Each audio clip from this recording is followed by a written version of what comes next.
Na aula 26 do curso de Criatividade, Inovação e Facilitação, apresentaremos o método KJ, uma ótima ferramenta para facilitadores iniciantes. Aqui temos um resumo do método KJ. Essas são as 4 etapas do método KJ: ideias, agrupamento, título e conexões. Aqui temos um exemplo da primeira etapa, ideias em cartões, com o tema manejo integrado de pragas. Na segunda etapa do método, as ideias foram agrupadas em colunas. Na terceira etapa, foram definidos os seguintes títulos: preservação, monitoramento e controle.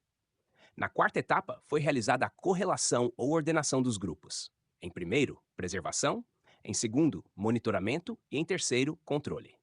Conforme apresentado na aula 20, podemos utilizar diferentes metodologias, ferramentas e formas de pensamento para gerar ideias e inovação.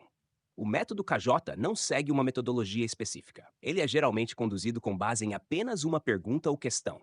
As ferramentas geralmente utilizadas são o brainwriting, o agrupamento e as conexões. Em todas as etapas, predomina o pensamento racional e linear, ou seja, devido às ferramentas aplicadas, não se explora intensamente os pensamentos lateral e intuitivo.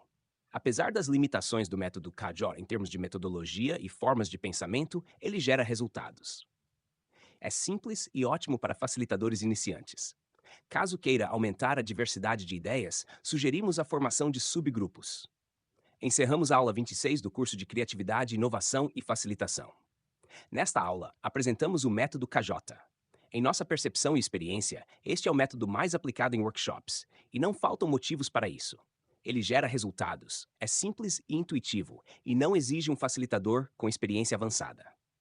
Embora não seja um método que siga uma sequência de perguntas e utilize predominantemente o pensamento racional e linear, em vez do pensamento intuitivo e lateral, ainda assim pode gerar resultados criativos, especialmente quando conduzido com a divisão do grupo em subgrupos.